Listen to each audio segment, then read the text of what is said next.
ചിറ്റ്ലംചേരിയിൽ വയോധികയെ പന്നികുത്തി പരിക്കേൽപ്പിച്ചു. ചിറ്റ്ലംചേരി കോന്നല്ലൂർ കല്ലത്താണി റോഡിനോട് ചേർന്ന വീട്ടിൽ 67 വയസ്സുള്ള പാർവതിക്കാണ് വീട്ടുമുറ്റത്ത് വെച്ച് പന്നിയുടെ ആക്രമണത്തിൽ പരിക്കേറ്റത്. കാലിലും കൈയിലും ദേഹത്തും പരിക്കേറ്റ പാർവതിയെ സംഭവം പറഞ്ഞെത്തിയ ഷാജി ഫസൽ എന്നിവർ ചേർന്ന് പ്രാഥമിക ശുശ്രൂഷ നൽകി. അടിക്കായിരുന്നു മോനെ, എന്തോ എൻ്റെ ദേഹത്ത് വന്ന് വീണു. എനിക്ക് ഇന്നതാണെന്ന് അറിഞ്ഞിട്ടില്ല. ഞാൻ മുറ്റമടിച്ചുകൊണ്ടിരിക്കുമ്പോൾ നിലവിളിക്കുട്ടി ഞാൻ എൻ്റെ ദേഹത്തെന്തോ വീണു പറഞ്ഞിട്ട്, അല്ലാണ്ട് ഒന്നും ഞാൻ കണ്ടിട്ടില്ല. അങ്ങനെ വീണു, ഇവിടെ തട്ടിയിട്ടിട്ട് പോയി എന്നെ, അത്ര തന്നെ. 2 ദിവസം നടക്കുന്നത്. കാലത്ത് 6 മണിക്ക് നടക്കാൻ പോകും, ഒരു 7 മണിക്ക് തിരിച്ചു വരാറുള്ളൂ. അപ്പോൾ അന്ന് സംഭവ ദിവസം രാവിലെ ഞങ്ങൾ ഈ സംഭവം നടക്കുന്നതിൻ്റെ 100 മീറ്റർ അടുത്തെത്തി. അപ്പോൾ ഇവർ ഒരു പാലക്കാരൻ ഈ പന്നി തട്ടുന്നുണ്ടു. അതിനുശേഷം നമ്മൾ ഓടി വരുമ്പോഴേക്കും അമ്മ അങ്ങനെ ബോധമായിട്ട് കിടക്കുകയായിരുന്നു, ഫുള്ളും ബ്ലഡായിരുന്നു.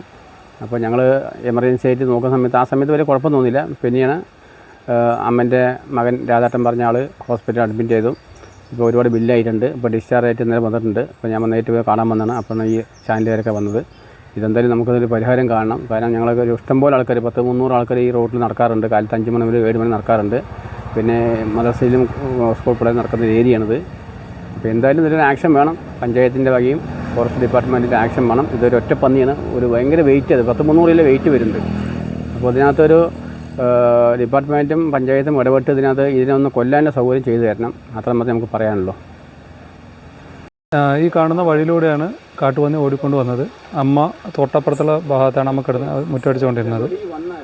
അത് ഈ വഴിക്ക് ഓടിക്കൊണ്ട് വന്ന് അമ്മേനെ ഇടിച്ചു മറിച്ചിട്ട് അപ്പുറത്തുള്ള ആ കാണുന്ന വഴി വേലിയുടെ സൈഡിൽ കൂടിയാണ്. വഴിയിൽ ഫുള്ള് അതിൻ്റെ കാൽപ്പാടുണ്ട്. ഈ കാണുന്ന വേലിയുടെ ഇടയിലൂടെയാണ്